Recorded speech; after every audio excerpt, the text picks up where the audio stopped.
여러분, 반갑고 참 좋습니다. 이 코로나 사태로 인해서 참 힘드는데, 그죠? 나름대로 또 이 하나님께서 건강하게 지켜주시고, 또 나아가서 이 공부한다는 게 사실은 경제적으로, 시간적으로 여건이 안 되면은 또 못하는 것인데, 또 하나님께서 이렇게 여건을 만들어 주셔서 또 함께 이 공부할 수 있게 되고, 또 나아가서 여러분 이번 학기 어쨌든 제가 로이드 존스 설교와 이 신학인데 이 교리 관련 공부입니다, 그죠? 그런데 목사님 교인들도 그렇지만 목사님들도 사실은 교리 공부 제일 싫어해요. 그래서 지금 우리 과목 인원이 적은 것도 사실은 그런 영향이 있을 겁니다. 그죠?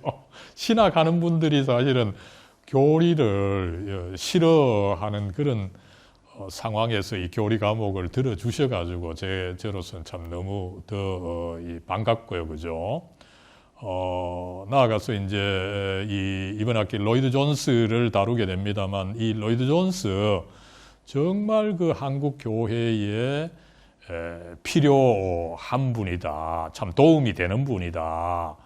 제 스스로 좀 연구를 하면서 제가 이미 논문도 발표하고 나름대로 연구를 하고 조금 해왔기 때문에 이번 학기 이렇게 자신 있게 과목을 개설하게 됐습니다만, 그죠?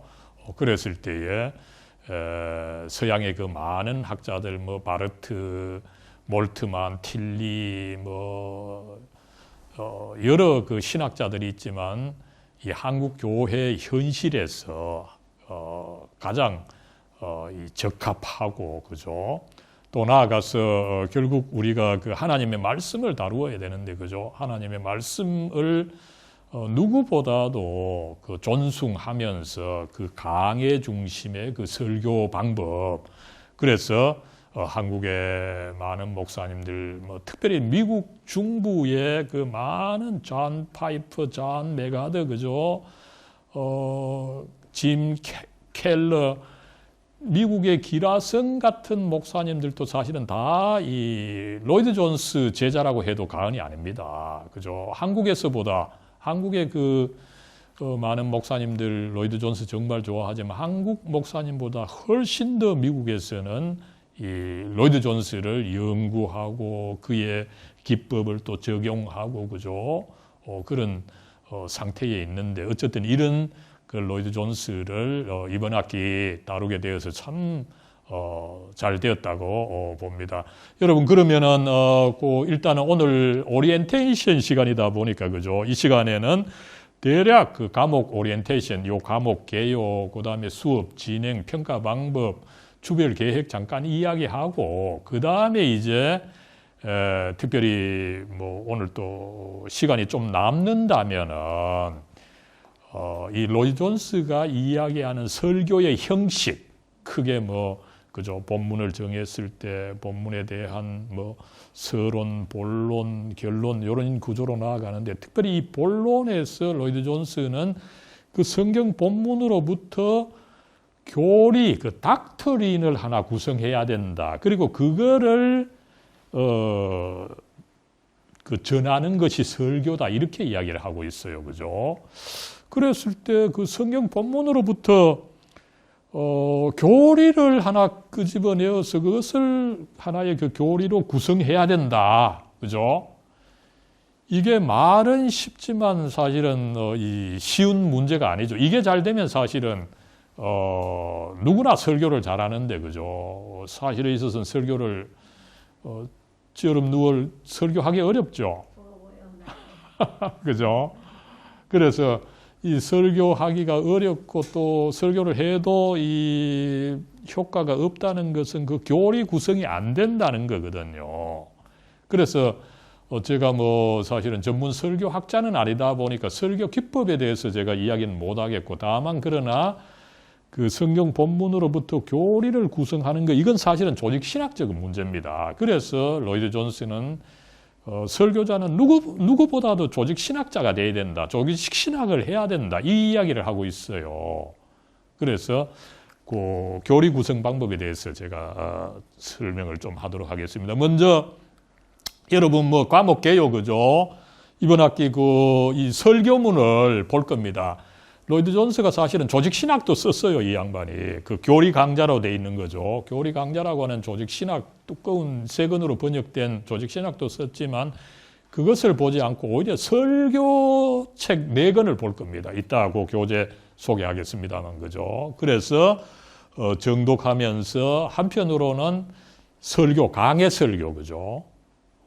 설교, 아무런 설교가 아니라 강해 설교의 기법, 그 내용도 살펴보고, 다른 한편으로 이제 그의 신학을 배우는 거죠. 그의 조직 신학을 또한 배우는 겁니다. 그죠? 꺽 먹고 알 먹는 거죠. 설교도 배우고, 신학도 배우고, 그죠? 예. 그랬을 때 이제, 다행스럽게도 이 로이드 존스는 청교도 전통에 따른 강해 설교, 그죠? 로이드 존스가 자기 대에 자기가 이렇게 갑자기 한 거 아니에요. 사실은 이미 청교도 전통에서 해오던 설교를 그대로 자기가 좀 발전시켰을 뿐인 거죠. 그죠? 그리고 이제 뭐 전반적으로 보면은 한국에도 필요하고 한국에도 통용이 되는 이 복음주의 신학을 살펴볼 겁니다. 그래서 여러분들이 편안하게 특별한 완전히 다른 뭐 현대 신학을 이야기하는 게 아닌 거죠, 그죠? 그러다 보니까 여러분들로서는 편안하게 이 청교도 전통도 배우고 또 세계적으로 통용되고 있는 복음주의 신학도 배우고, 그죠? 이런 식으로 나아가겠다는 것입니다. 어떻습니까? 전체 방향은 괜찮죠? 예. 예. 그리고 이제 뭐 수업 목표는 뭐 같은 이야기고요. 그죠? 그 다음에 이제 진행 방식은 결국은 코로나19 사태로 인해서 우리가 동영상 강의로 나가고 제 목적은 지금 한 달에 한 번 정도, 안 그래도 연합신학대학원 원장님 임경수 교수님께서 이미 뭐 말씀을 하셨는데 일단 3월 전체는 비대면으로 한다. 그리고 이제 혹시 4월 달부터 상황이 좋아지면은 뭐 전면 혹은 부분적으로 대면을 하는 식으로 한다 이러는데 아마 사실은 이 상황이 급격하게 좋아지는 어려울 겁니다. 그래서 한 학기 전체는 어쨌든 비대면으로 간다고 보고 그러나 또 자기 뭐 물어볼 것도 있고 또 그러다 보니까 한 달에 한 번 정도는 가능하면 이렇게 보는 것도 좋지 않겠느냐 그런 식으로 나아가려고 합니다. 그 다음에 이제 평가는 결국은, 여러분, 뭐, 출석과 과제인데, 그죠? 먼저, 뭐, 동영상 수업하는 거는 우리, 이미 요 3학기, 뭐, 다른 분 다 하시는데, 우리 한 교수님 보자, 일단은 우리 교수학습 시스템 사용하는 방법은 아시죠? 그죠? 거기 이제 동영상이 탑재되면은, 이 교수편에서 보면 여러분들 일단 동영상 본 것이 체크가 돼요. 그래서 동영상을 뭐 전체 봤다 아니면 30분 봤다 이게 표시가 되는데 다 봤다 하더라도 문제는 과제를 하지 않으면 어떤 문제가 있나요? 그죠? 켜놓고는 뭐 다른 일을 했는지 제가 모르잖아요. 그러니까 이 출석으로 제대로 인정을 받으시려고 하면은 시청도 하시고 과제를 수행해 주셔야 된다는 거예요. 그죠? 그래서 이제 출석하시고 과제 좀 수행해 주시면 이미 절반 점수를 따게 되시고 그 다음에 이제 기말 소논문이 중요하죠, 그죠? 계속해서 뭐 이미 제 수업 익숙하신 분들은 아시겠지만 수업 들으면서 이제 요 책에 요런 문제를 내가 조금 더 연구해야 되겠다, 그죠? 그렇게 착안을 하셔가지고 조금 연구하셔가지고 제출하면 되는데 나중에 그 소논문 쓰는 뭐 형식 이런 거는 나중에 다시 한번 말씀을 드리겠습니다. 그 다음에 이제 요 5월 3일 매주 이제 매월 첫째 주니까 5월 3일에 한번 봤으면 좋은데 그죠? 그럴 때 소논문이 중요하다 보니까 여러분들 소논문을 이렇게 쓰겠다. 그 프로포저를 저한테 좀 제시해 달라는 것입니다. 이미 뭐 제가 뭐 몇 번 들어보신 분들은 알겠지만 이 소논문을 받아보면 이렇게 중요한데, 그죠? 너무 일반적으로 쓰는 분들이 많아요. 그래 하지 말고 이번에 이제 어쨌든 4개 책을 다루니까 그죠? 그 로이드 존스의 그 부흥의 개념을 연구하는데 특별히 뭐 3장과 4장에 나타난 조금 더 구체적으로 제가 원하는 건 여러분들 우리가 이제 설교를 해야 될 때 어떻게 합니까? 그죠? 성경 주어진 한두 절을 가지고 실험을 해야 됩니다. 그죠? 그런 태도로 이것도 좀 연구해 달라는 거죠. 그러니까 뭐 전체적으로가 아닙니다. 설교 한 편 아니면 2편 정해가지고, 그죠? 거기 본문을 과연 이 로이드 존스가 어떻게 주석했는지 그 교리를 구성하는데 제대로 했는지 로이드 존스를 제대로 한번 비평을 하는 거죠. 그죠? 그런 식으로 어쨌든 나가면 되고 그런데 이제 그렇게 하려고 하는 거를 5월 3일까지 저한테 한번 보여주셔야 되니까 미리 좀 준비를 하셔야 된다. 이것을 한번 말씀을 드리고 그죠. 그리고 매주 과제는 일단 동영상을 시청을 하시고 동영상의 그 내용을 좀 적어주세요. 그죠. 그래야 제가 이분이 제대로 그 내용을 들으시고 이렇게 요약해서 썼다. 이것을 확인할 수 있잖아. 그죠. 그렇다고 해서 그거를 뭐 우리가 그림 그릴 때 그죠. 초상화 저의 얼굴을 막 사진처럼 똑같게 할 필요는 없어요. 항상 캐리커처인 거죠. 특징을 쓰는 겁니다. 특징, 그죠? 그 자기 인상에 남는 부분, 기억에 남는 부분을 주로 쓰면 돼요. 사실은. 이제 전체 뭐 한두 마디 쓰고, 그죠? 항상 우리가 뭐를 하든지 간에 그 내 인상에 남는 것, 내 주관적인 것을 좀 제시를 해야 되는 거죠. 그죠? 그걸 쓰고, 그 다음에 뭐, 요런 부분 참 교수님께서 잘 해주셔서 좋았는데, 로이드 존스 본문에는 이렇게 이야기를 하고 있는데, 교수님 이거를 좀 이야기 안 해줘서 좀 아쉽습니다. 이런 것도 써주세요, 제발. 그죠? 그래서, 그 견해도 좀 써주시고, 그 다음에 이제 혹시 질문이 있으면은 교수학습 시스템 그 초기, 그 화면에 질의응답고 쓰는欄이 있어요. 거기다 이제 질문을 올려주시고 질문이 올라오면은 여러분들 좀 토론에 좀 참여해 주십시오. 그죠? 그래서 그 문제도 제기해 주시고 문제가 올라오면 토론에 참여하는 거 이런 걸 고려해 가지고 거의 뭐 한 7점 그죠? 뭐 대부분 뭐 한 5점은 다 받으실 겁니다. 그러나 거기 뭐 한 2점이 굉장히 중요한 부분이죠. 그죠? 그래서 그런 식으로 어쨌든 수업 진행에 도움을 주시면은 제가 또 점수도 드리도록 하겠습니다. 그 다음에 이제 중요한 부분인데, 그죠? 교재는 여러분들 모두가 사실은 설교와 설교자, 그죠? 이 책입니다만은 참 이 모든 신학하는 사람들, 심지어는 뭐 집사님, 권사님, 교회에 좀 직분받고 있는 사람들 다 봐야 되는 책이다. 이렇게 봅니다. 그리고 신학 교육 과정, MDV 과정에 있어서 이걸 필수적으로 봐야 되는데 문제는 어떻습니까? 한 목사님 이거 MDV 과정에서 안 봤죠? 그죠? 누가 보라고 한 교수가 없었죠, 그죠? 이게 이제 한국 신학 교육의 엄청난 문제라는 거죠. 한국 신학 교육이 교회에서 일하는 사람을 키우려는 것이 아니라 신학자를 다 키우려고 해요.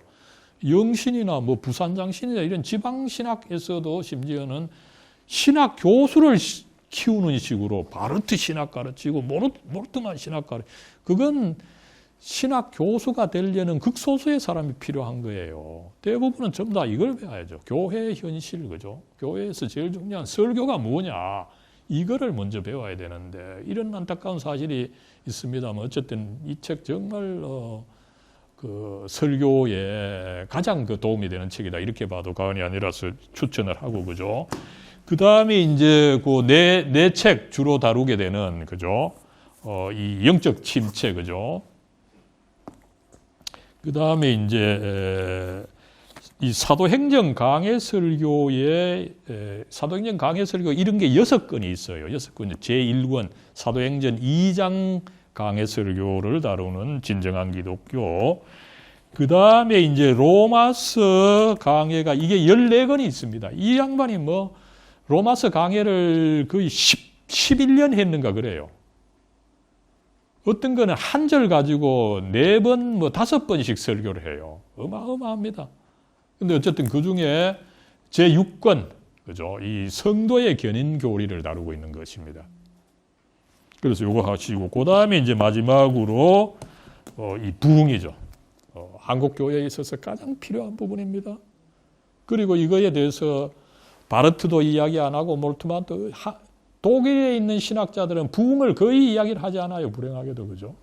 그래서, 이 4권인데 아마 여러분들 조금 부담이 되더라도 사놓으면은 평생 볼 수 있는 겁니다. 그죠? 그래서, 좀 뭐 구입해 주십사 좀 부탁을 하면서 그거를 구입해가지고 계속 줄도 긋고 한번 봐야 되는 거죠. 그죠? 예, 그 다음에 뭐 주별 강의 계획은 요 4권을 이제 주로 읽어 나가는 식으로 짰어요. 먼저 이제 설교와 설교자에서 그 내용 중요한 부분 한번 보고, 그죠? 오늘 이제 그 뭡니까 이 앞에서 이야기를 했지만 설교 구성 그 교리를 어떻게 구성하느냐 이것을 보고 다음 주에는 이 로이드 존스의 설교를 조금 전문적으로 하기 위해서 스티븐 로슨이라고 하는 미국 그 중부 복음주의 계열의 유명한 그 설교자고 또 설교 교수였죠. 그 다음에 이제 첫 번째로 이제 영적 침체입니다. 요게 이제 한 3주에 걸쳐서 보는데 그죠? 왜 영적 침체를 먼저 봅니까? 그죠? 제가 참 이번 과목 준비를 하면서 이 영적 침체 이거를 자세히 읽어보면서 참 로이드 존스가 대단하다. 그죠? 이 양반이 이 설교를 1954년에 했어요. 이거 어떻게 됩니까? 거의 뭐 66년 전에 그죠? 67년 전에 이 설교를 했는데 그 당시 이미 영국 교회는 이 침체가 있었던 것을 했는데 그걸 이제 60년 후, 70년 후 한국 교회가 그대로 경험했죠. 지금 한국 교회가 완전히 침체되어 있는데 그죠? 여기서 이제 참 흥미로운 것은 영적 침체라고 번역했는데 원서는 뭔지를 압니까, 여러분들? 침체에 해당하는 영어 단어가 뭐겠습니까, 그죠? 이 사실은 조금 부족한 번역이에요. 영어 원서는 spiritual 디프레션입니다. 디프레션이 보통 우리 한국에서 어떻게 번역됩니까? 우울증입니다. 우울증. 여러분 그 무서운 우울증 그죠? 그러니까 영적 우울증이에요. 그러니까 영국에서는 이미 60년 전, 70년 전에 영국 그 개신교가 이미 영적 우울을 겪고 있고 지금 우리가 한국 교회 전체가 저를 비롯한 한국 개신교인 전체가 영적 우울에 빠져 있다는 거죠. 여러분 우리가 우울을 지금 경험하고 있어요. 사실상에 있어서. 그래서 교회가 더 이상 전도가 안 되는 거죠. 그죠? 전도 전략을 잘 짜고 뭐 돈을 많이 투자하고 아무리 해도 전도가 안 되어요. 지금은 그러니까 전도의 전략과 전도의 역량의 문제가 아니에요. 왜냐하면 교인들 자신이 우울증에 빠져 있는데 기뻐야만 그죠? 그리고 그 기쁨이 자연스럽게 나와야만 일반 불신자들이 교회에 오는데 뭐 교회가 봐도 시추하게 좀 다 있으니까 그 사람들이 교회 올 이유가 없어진 거죠. 그래서 교인들이 어떻게 보면은 뭐 기도해야 된다, 뭐 헌금해야 된다 이러다 보니까 교인들이 지금 우울한 상태입니다. 바깥에 사람들이 와 보면 여기 내가 있을 자리가 아니다 이래 생각하는 거죠. 그죠? 그래서 여러분 이 진단이 이 한국 교회의 영적 상태에 대한 진단이 정말 중요합니다. 그리고 제가 보기에는 이 로이드 존스가 그것을 잘 보여주고 있다는 거죠. 그래서 이 로이드 존스의 이 영적 침체를 통해서 한국 교회의 침체, 그 우울의 상태 이것을 한번 진단을 해보고 한번 또 그 해결법, 처방법을 또 한번 알아본다는 것이 단순히 우리가 이번 학기 뭐 로이드 존스 신학 한 편을 뭐 배우고 또 학점 따고 넘어가는 이게 아닙니다. 한국 교회 현실, 그죠? 이 현실에 대한 어떤 그 문제와 해결점을 그 하나 찾을 수 있는 정말 그 좋은 기회가 아니냐 그렇게 볼 수가 있다는 것이죠. 그래서 처음 이 세 번은 영적 침체를 보고 그죠? 그 다음에 침체를 이제 해결했다면 어떻게 해야 될까요? 또 해결하는데 또 해결을 또 더 잘하려면 어떻게 하면 되겠습니까? 결국은 우리가 어떤 믿음의 본질을 좀 봐야 되는, 교회의 본질을 좀 봐야 되는 거죠. 그죠? 그럼 어디로 가야 됩니까? 믿음의 본질, 그 교회의 본질을 보여주는 것이 뭡니까?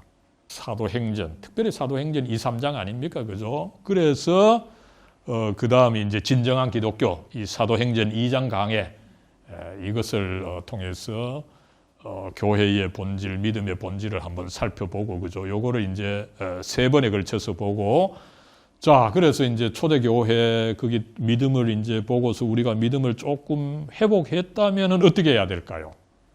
그 믿음에 대해서 다시금 여러분 확신을 좀 가져야 됩니다. 한국 교회의 큰 문제 중에 하나가 뭡니까? 교인들이 믿기는 하는데, 그죠? 믿기는 하는데 이 믿음이 제대로 된 것이냐, 아니면 특별히 뭡니까? 효과가 있는 것이냐, 없는 것이냐. 이걸 의심하는 상태에 있는 거죠. 그죠? 확신이 필요한 겁니다. 그러니까 한국 교인들이 믿음을 갖고 있기는 한데 확신이 없어요. 그죠? 왜 확신이 없습니까? 로이드 존스의 진단에 따르면은 내가 이렇게 믿음을 가졌는데 이 믿음이 과연 어떻게 생긴지를 모르는 거죠. 그러다 보니까 어떻습니까? 내가 믿음을 가지고 생활을 하다가 조금 큰 죄를 지으면 어떻게 되겠습니까? 그러면 내한테 있는 이 믿음이 또 구원이 하나님께서 주신 구원이 사라질 수 있다. 그죠?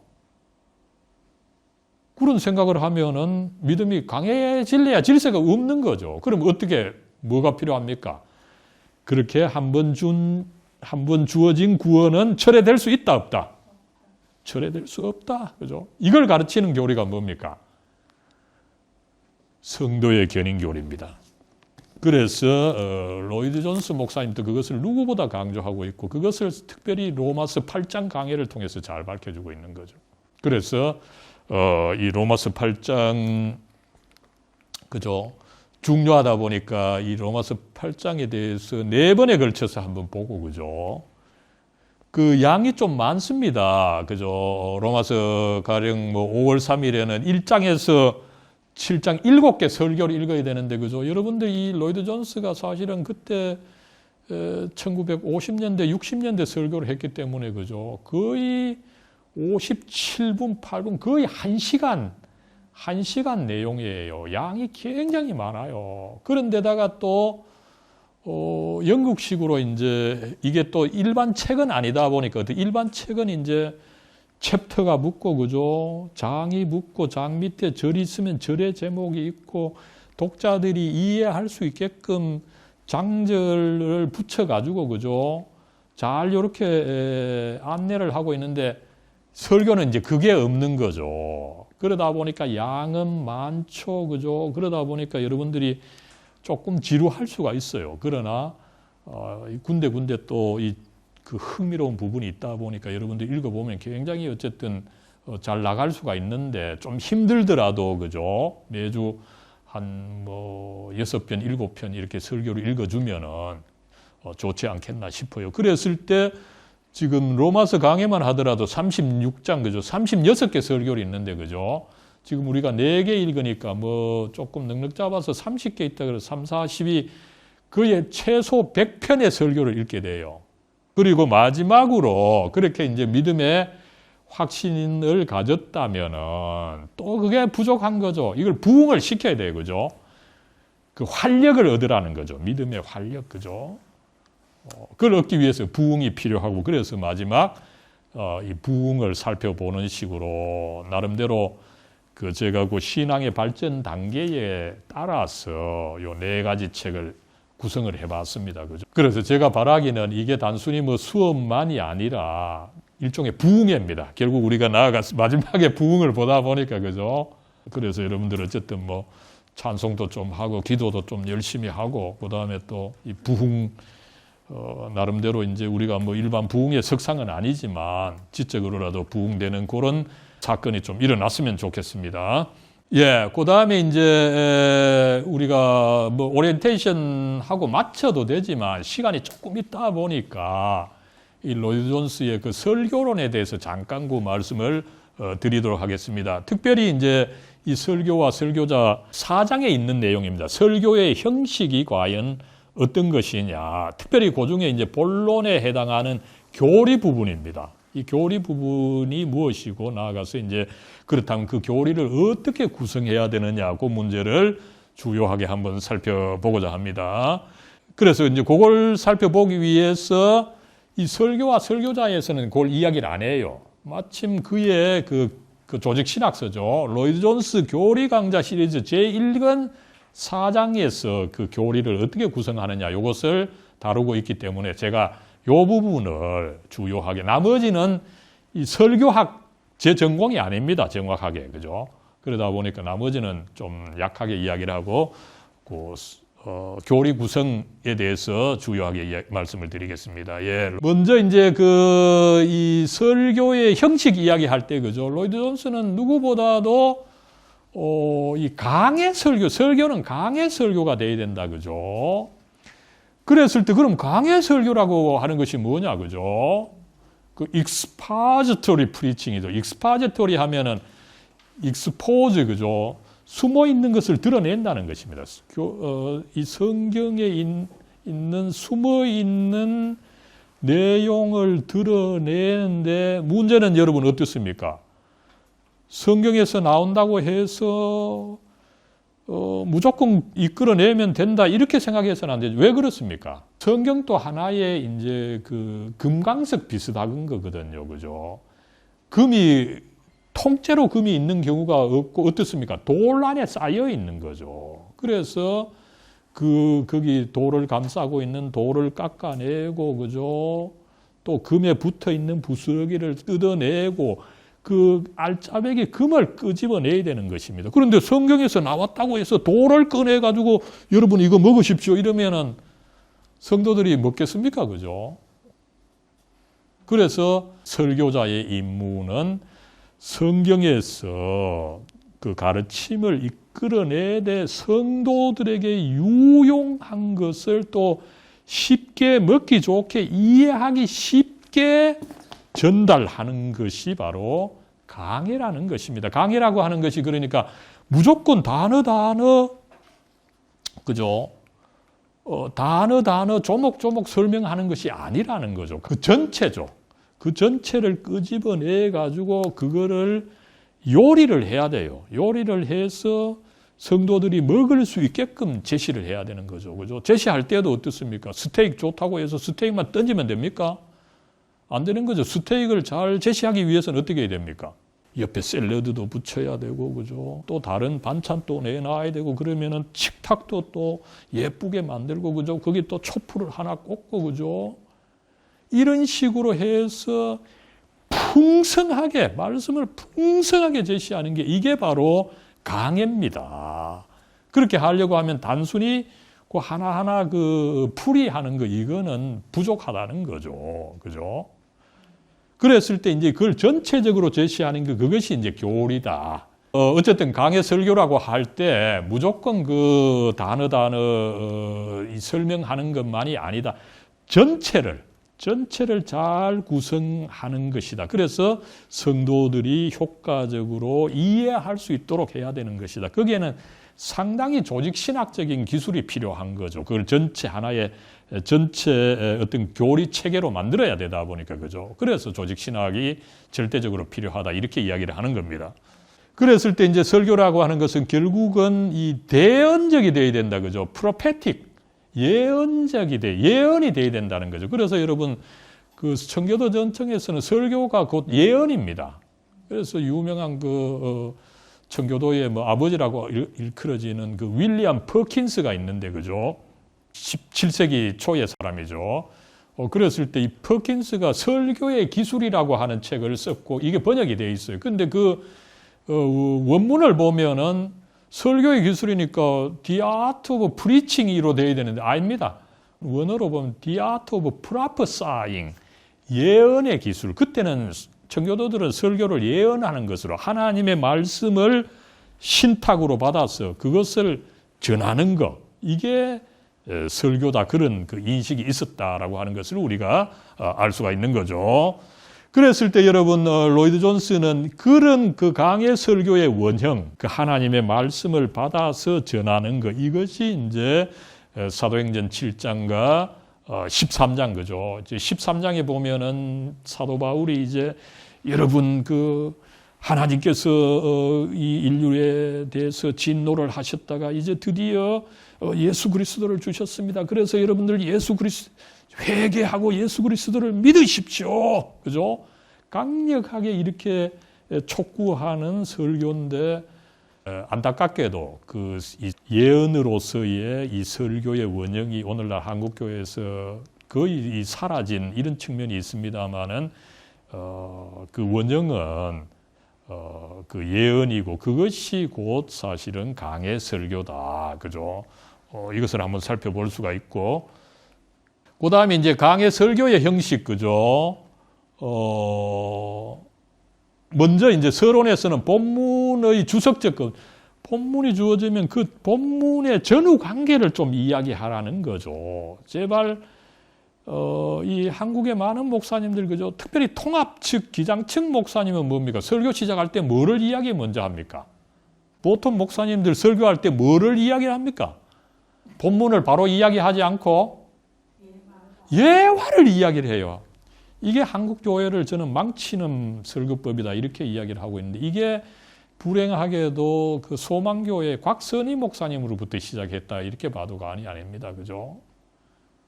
절대 그렇게 해서는 안 된다는 거예요. 그거는 뭡니까? 교인들이 성경을 제대로 이해를 못하니까 먼저 세상적인 예화를 하나 해주고 거기에 비춰서 성경을 이해한다. 그죠?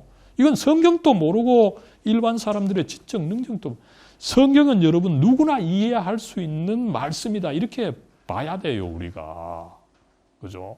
그 성경을 이야기하기 위해서 성경을 바로 이야기를 해야지 세상에 어떤 것을 비추어 가지고 성경을 이야기한다면 이 성경이 사실은 사실상에 있어 세상 것보다 못한 그런 존재가 되어버리는 거예요.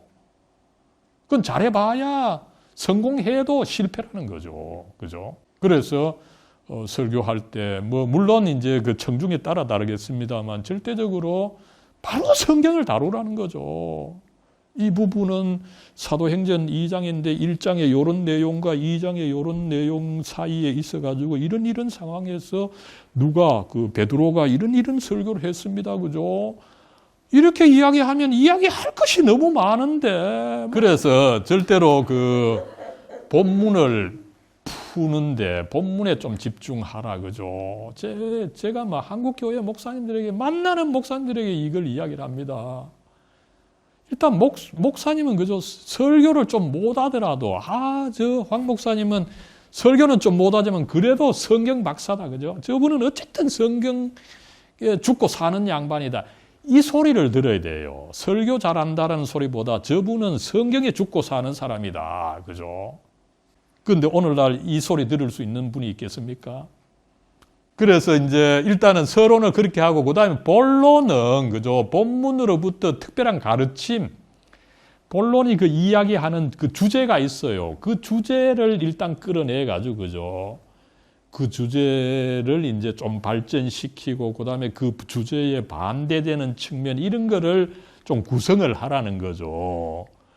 그런데 이제 이 부분이 중요한데 로이드 존스가 이 책에서는 잘 이야기를 안 해요. 그런데 마침 그 교리 강좌 시리즈에서 이야기를 하니까 제가 그거를 좀 말씀을 드리겠다는 것입니다. 그리고 이제 마지막으로 적용한다. 그죠? 그래서 일단 본문의 어떤 그 전후 관계 조금 이야기하고 그게 서론이 되고 그다음에 본문으로부터 이끌어낸 이제 가르침 이걸 이제 대지를 보통 이제 3대지다. 그죠? 그 한 3개 정도로 이야기를 하고 그리고 적용을 이야기하면서 마무리하면 이게 이제 이 설교가 되는데 많은 목사님들 본문을 너무 허투루 하다 보니까 그죠? 이런 구조도 안 살아나고 참 안타까운 설교들이 사실은 많습니다. 여러분들 그 목사님들 설교를 들으면서 본문에 과연 얼마나 집중하는지 그 본문에서 이끌어낸 교리가 제대로 이끌어낸 것인지 그런 걸 한번 살펴보십시오. 그죠? 그 다음에 이제 로이드 존스는 이 설교에 대략적으로 이제 3대 유형이 있다고 합니다. 그죠? 먼저는 전도 설교죠. 그죠? 그 다음에는 이제 좀 실천적 설교다. 그죠? 그 다음에는 이제 교육 설교다. 그죠? 그래서 로이드 존스 목사님은 그 웨스트민스터 채플에서 일주일에 3번 사실은 어떻게 보면은 굉장히 그 매번마다 1시간에 이르는 정말 그 심도 있는 설교를 했기 때문에 로이드 존스 목사님 경우에는 거기는 새벽 기도가 없다 보니까 횟수는 적었지만 그러나 그 횟수 그 3번이 정말 이 심도 있었다는 것을 우리가 알 수가 있고요. 그랬을 때 제가 여기 대략 표시를 했습니다만 그죠. 주일 오전 예배는 좀 실천적인 거 그죠.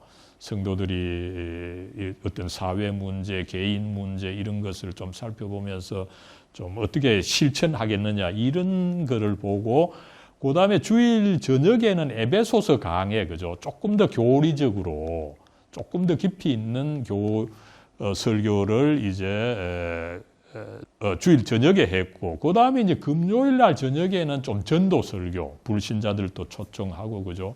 기독교의 좀 기본적인 교리들 다루는 이 설교를 했는데 그러면서 이제 이 로이드 존스가 그렇다면 이 3가지 유형 또 아니면 뭡니까 그죠? 목사님들 설교를 많이 해야 되니까 3년 전에 했던 설교를 오늘 내가 다시 설교하면서 다르게 이야기해가지고 되겠습니까? 안 되겠어요? 안 되는 거죠, 그죠?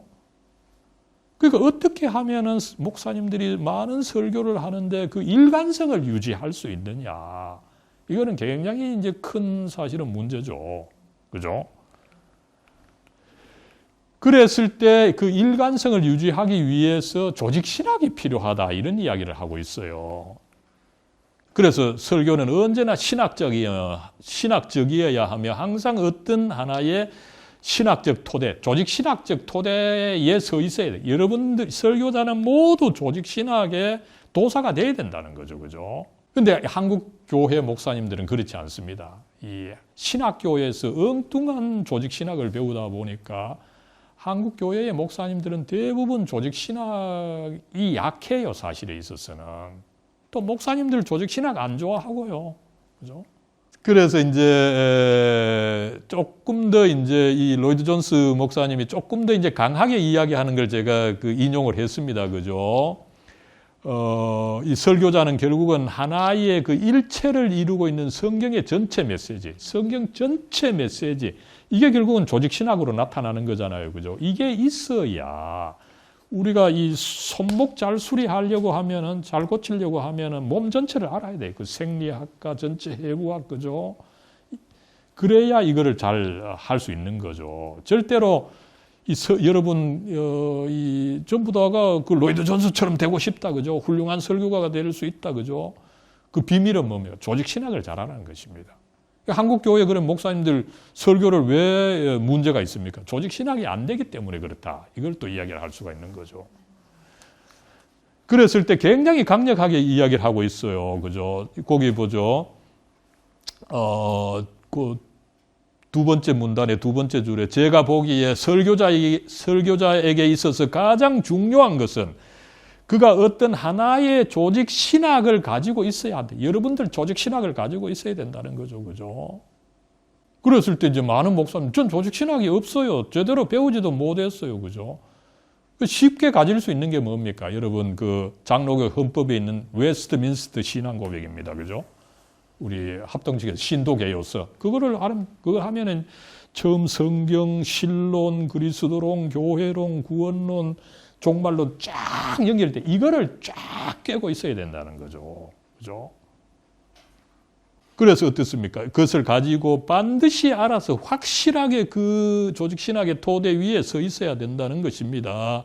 성경으로부터 유래한 진리의 본체인 이 조직신학이 전체 이 설교에 계속 있어야 된다는 거죠. 상존해서 하나의 배경으로서 잘 드러나진 않아요. 그러나 하나의 배경으로서 혹은 이제 전체에 영향을 미치는 힘, 그죠? 영어로 보면은 controlling influence. 전체 설교를 이끌고 나가는 어떤 그 force, 힘이 돼야 된다는 거죠. 이게 있어야 여러분 설교를 잘할 수 있는데 어떻습니까? 그죠? 이 설교가 짧지만은 굉장히 그 전체적인 것을 이 한 부분만 제시해서는 안 돼요. 그래서 가령 어떻습니까? 그죠? 칭의론이 중요합니다. 그죠? 그러나 칭의만 이야기하고 끝낼 수 있습니까? 어떻습니까? 칭의 받은 사람은 어떻게 돼야 됩니까? 성화로 나아가야 되고, 그죠? 또 성화하다가 죄를 지으면 어떻게 됩니까? 그 사람 구원이 사라진다고 생각해서는 안 되는 거죠. 그러니까 성도의 견인이 있고, 그 다음에 또 이제 그러다 보면은 이제 우리가 죽어서 예수님의 영광된 몸처럼 변하는 이 영화가 있습니다. 그 칭의론으로 끝내서는 안 되고 이걸 착 그 순간에 착 생각을 해가지고 착 해야 성도들이 받아들이는 거죠. 이걸 어떻게 하겠습니까? 그죠? 이걸 외워놓지 않으면 그게 나오겠습니까? 그런데 이제 한국의 목사님들은 불행하게도 그게 안 돼요. 그러다 보니까 자꾸 어떻게 되면 뭐로 메우려고 그럽니까? 자꾸 예화로 메우려는 거죠. 그죠? 예화로 메우고 아니면 어떤 목사님들은 뭐 엉뚱한 소리를 하는 거예요. 뭐 대표적으로 한 20년 전입니까? 여기 제일교회 목사님 그죠? 아담이 남성도 아니고 여성도 아니고 중성입니다. 그죠? 도대체 목사님이 그 설교에서 그런 이야기 할 필요가 뭐가 있어요. 그죠? 근데 불행하게도 여러분, 왜 그 목사님이 그런 이야기를 했습니까? 이런 조직 신학이 어떻게 보면 약합니다. 앞에 어떤 말을 하면 그 다음 순서가 뭐가 되어야 된다는 것을 조직 신학을 통해서 그대로 쫙 나와야 되는데 이게 안 나오면은 엉뚱한 이야기를 하게 되는 거죠. 자기들도 원치 않게. 그죠? 그래서 이 설교자들은 정말 누구보다도 조직 신학 전체 체계를 깨고, 그죠? 이거 말하면 그 다음 순서가 뭐가 돼야 될지 착착착착 나와서 처리를 해야 된다는 것이에요. 그죠? 그래서 이 로이드 존스 목사님이 설교를 잘 하려고 하면 조직 신학을 누구보다도 잘해야 된다. 그죠? 그런데 한국에서는 이것이 잘 되고 있는 상황이 아니다. 이것을 조금 말씀을 드릴 수 있고요. 그죠? 그랬을 때 그러면 이 교리 구성을 어떻게 해야 되느냐. 그죠? 먼저 이 성경이 영감이다. 이걸 믿어야 된다는 거죠. 불행하게도 사실은 오늘날 뭐 한국의 많은 목사님, 특별히 통합 측의 목사님들은 이 성경 영감론을 오늘날 통합 측에서는 가르치질 않아요. 그러니까 나름대로 통합 측에서 사실은 로이드 존스 목사님을 받아들이는 것이 굉장히 본질적으로 어렵게 되어 있어요. 그러나 로이드 존스 목사님은 어쨌든 이 성경이 영감으로 쓰여진 것이다. 그죠? 이 성간 영감론을 저도 사실은 뭐 고백하자면은 한 10년 전까지는 영감론 너무 유치한 것으로 알았어요. 그러나 제 자신이 이 대학교회 담임 목사로서 설교를 6년간 해보니 그런 지식으로는 안 된다. 그죠? 결국은 이 성경이고 또 성경의 영감, 성경이 영감으로 쓰여졌고 내가 알고 있는 것보다 더 많은 것이 성경에 있다. 그죠? 이거를 인정을 안 하면 안 되는 거죠. 그런 과정을 통해서 제가 이 로이드 존스 설교를 더 이제 깊게 받아들인 측면도 있습니다만은 이 최종적 근이다. 그죠? 다른 거 안 봐도 된다. 심지어는 그죠? 물론 다른 거 참조해도 되지만 그죠? 그 다음에 이제 그렇게 함에 있어서 철학과 계시를 섞으려고 해서는 안 된다는 거죠. 그죠? 목사님들이 성경은 뭔가 부족하다 보니까 일반 세상 지식, 그죠? 특별히 뭐 철학이다, 일반 그 권위 있는 것을 끌어들여야 된다는 그런 생각을 많이 해요. 그죠? 그런데 어떻습니까? 인간은 여러분 굉장히 간사합니다. 한두 번 그래 해가지고 재미를 보면 어떻게 됩니까? 거기 길이 들여지는 거죠. 그러면은 자기도 모르는 소리에 성경과 거리가 멀어진다는 것이에요. 그러다 보니까 나중에 결과적으로 자기는 원치 않지만 성경보다는 세상의 다른 것을 더 중시하는 안타까운 사태가 벌어지고 지금 이게 많은 목사님들 그래요. 제가 정말 이 설교 들을 때 그죠? 저는 막 눈을 부릅뜨고 제가 이 설교를 분석해요. 누구 설교를 듣든지 간에 본문을 뭐로 정했고 본문을 어떻게 풀어나가고 거기 교리를 어떻게 구성하고 그죠? 누구보다도 분석적으로 제가 설교를 듣고 있는데 제가 만족한 설교가 너무 적습니다. 그죠? 참 안타까운 현실이에요. 그래서 어쨌든 이 목회자들은 정말 이 성경 하나와 내가 죽고 산다. 그죠? 다른 거를 일단은 그 도움을 안 받으려고 노력해요. 그 유혹이 있죠. 그죠? 특별히 지식 있는 사람들, 그죠? 바르트 뭐, 아니면 세상에 어떤 뭐, 아놀드 토인비다, 톨스토이다, 도스토옙스키다, 이런 거 막 하고 싶어요. 그러나 그 유혹을 좀 이겨야 되는 거죠. 그죠? 일단은 막 성경에 집중을 해야 됩니다. 그죠? 예, 그래서 이제 정말 이 유혹이 있는데, 철학을 썩고 싶은 유혹이 있는데, 그거를 로이드 존스가 이야기를 하죠. 온몸을 다해서 피해야 된다는 거죠. 왜 이러니? 자기도 그런 유혹을 받았기 때문에 그래요. 그리고 이제 어떤 특정한 교리도 사상 철학에 근거해서 부정해서는 안 된다. 그죠? 하나님께서 이 세상에 소수를 예정하셨다 이러니까 사람들 어떻습니까? 소수만 예정해서 구원했다 이러니까 사람들이 어떻게 요사이 그걸 반대합니까? 예정론을. 하나님께서 공평히 하셔야 되는데 왜 불공평하게 소수만 예정해서 구원하느냐. 그죠? 로이드 존스는 그런 식으로 생각해서는 안 된다는 거죠. 우리의 생각으로 성경을 판단해서는 안 된다. 그죠? 그리고 이제 나 자신의 논리나 체계를 지나치게 강조한 나머지 성경의 가르침을 넘어서서는 안 된다. 그죠? 이 훌륭한 목사님들, 그죠? 특정한 부분을 강조하는 부분이 있는데 그래서는 안 된다는 것이에요. 교리를 구성할 때. 그죠? 그리고 이제 조금 더 구체적으로 나아가면은 어떻게 됩니까? 일단 그 정해진 그 본문이 명확하게 쉽게 가르치는 거를 가지고, 이거는 이제 전체 칭의를 가르친다, 좀 성화를 가르친다, 성화에 있어서 뭐 참는 것을 가르친다. 요거를 여러분들 그 본문에서 하나, 그 클루를 하나 만들어낼 수가 있습니다. 그럼 그거를 이제 좀 썰어가지고 나누면 되는 거죠. 그죠?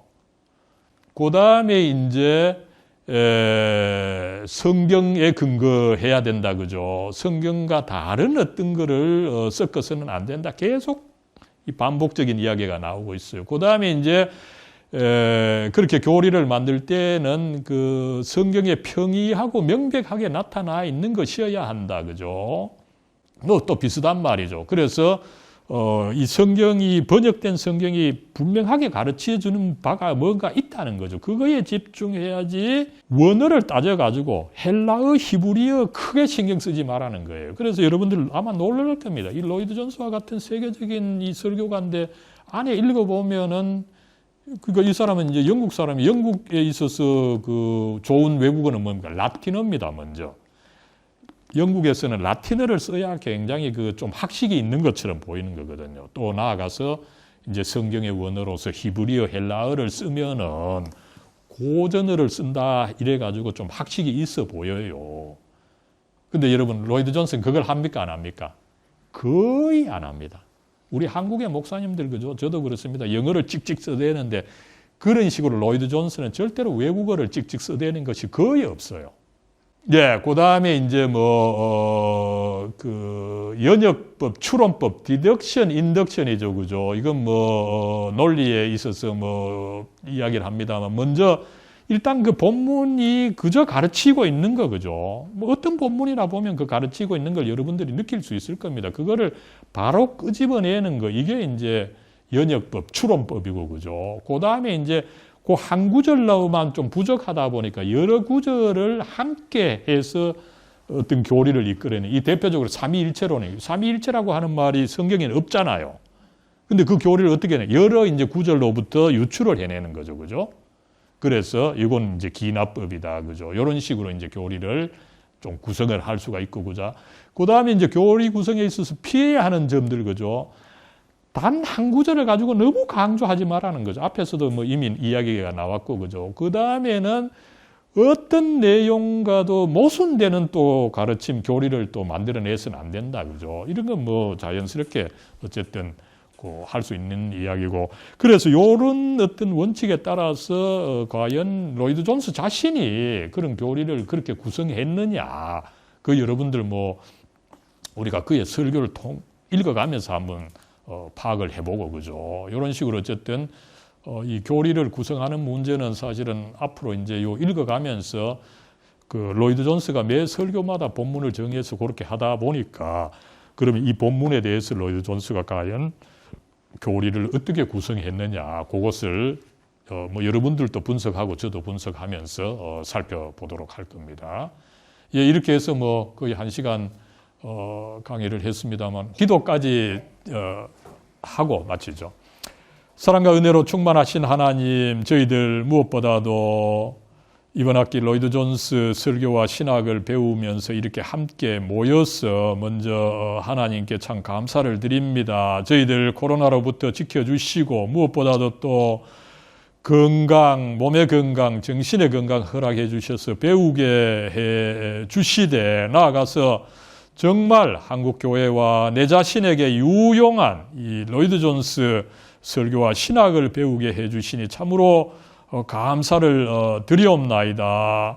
이제 이렇게 한 학기 시작하면서 이 학기 전체를 주님께 의탁합니다. 이 학기 전체 주님께서 이끌어 주시고 부족하고 게으른 저희들, 어떨 때 또 교만한 저희들 하나님 깨어주시고 진리로 인도해 주시옵소서. 아울러 또 저희들이 함께하는 가정, 교회, 하나님 주위의 사람들 또 주님께서 복 주시고 이 코로나 상황 어렵지만 오히려 이 시기를 저희들 전화위복으로 만들어서 주님에 대해서 참으로 배우고 또 다시 한번 기쁨을 확인해서 하나님의 이 진리를 더욱더 힘차게 전하는 저희들 될 수 있도록 하나님 축복해 주시고 이끌어 주시고 함께해 주시옵소서.